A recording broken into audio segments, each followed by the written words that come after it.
bkhani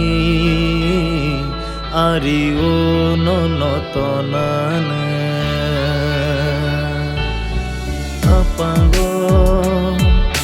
nono a tonan bkhani ari ono notonan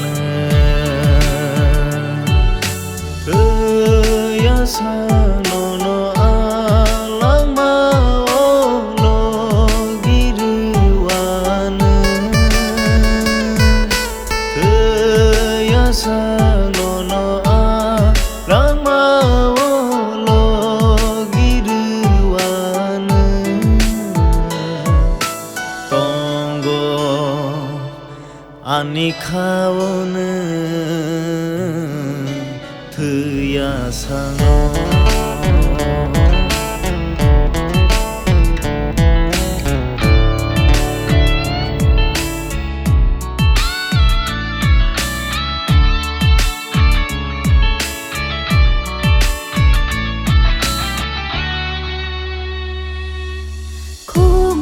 Shimi shawi kelangai mete kelangka ani khano wan shugai naidi ani khano kubuida ereng ham jag ale no no yasa nono alang mau lo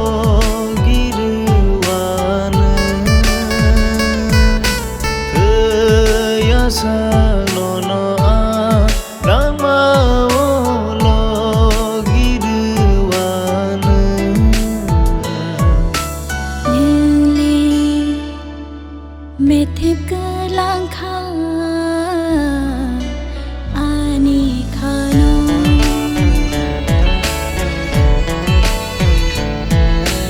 nili methep kelangka